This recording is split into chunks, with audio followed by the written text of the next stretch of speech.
وراثت کس بلا کا نام ہے. ہاں جی دوستوں بزرگوں، اس کو ہمیں سمجھنا چاہیے. اب آپ آئے کہ جو آدمی مرتا ہے، مرنے کے بعد اس کا جو مال ہے اس کو کس قسم سے ڈیوائیڈ کیا جائے گا، اس کو کس قسم سے لوگوں کے درمیان میں یعنی بھائی بہنوں کے درمیان میں رشتہ داروں میں تقسیم کیا جائے گا. سب سے پہلی بات، جب کوئی آدمی مر جاتا ہے، جو علماء نے، مفسرین نے، محدثین نے کتابوں میں لکھا ہے، مرنے والے کے لیے تجہیز اور تکفین کا انتظام کرنا ہے.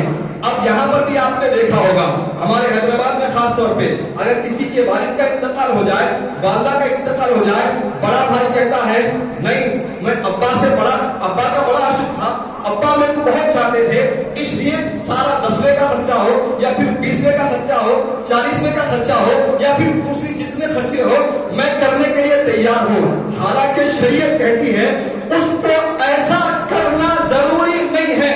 ہاں اگر کرنا چاہتا ہے پورے وارثین سے اختیار لینا ہوگا، پورے وارثین سے اجازت لینا ہوگا، پورے وارثین سے پوچھنا ہوگا فلاں کام مجھے کرنا ہے، فلاں دعوت مجھے کرنا ہے، کیا تم اس میں راضی ہو؟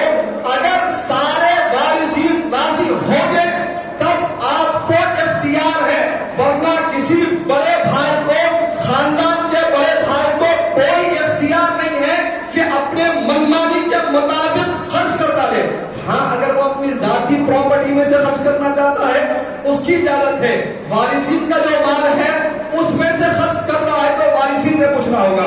امام اعظم ابو حنیفہ رحمۃ اللہ علیہ ایک میت کے پاس بیٹھے ہوئے تھے، کلمے کی تلقین کر رہے تھے. جیسے ہی ان کا انتقال ہوا، امام اعظم ابو حنیفہ رحمۃ اللہ علیہ چراغ بجھا دیتے ہیں. لوگوں نے کہا حضرت آپ نے چراغ بجھا دیا؟ تو ابو حنیفہ رحمۃ اللہ علیہ فرمانے لگے جب تک زندہ تھا، آپ غور فرمائے، جب تک زندہ تھا اس وقت تک وہ آدمی چراغ کا مالک تھا. جیسے ہی اس کا انتقال ہو گیا اب اس چراغ کے مالک سارے وارثین ہیں. اب میں بغیر کسی وارث کی اجازت کے اس چراغ کا فائدہ نہیں اٹھا سکتا، اس چراغ کو جلا نہیں سکتا.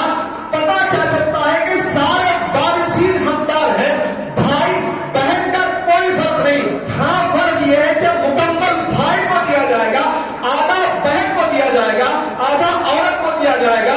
یہ آدھا دینا بھی عورتوں کے لیے مہربانی ہے. لوگ یہ بھی اعتراض کرتے ہیں، ہو سکتا ہے ہمارے بہنوں کے دل میں یہ اعتراض آ جائے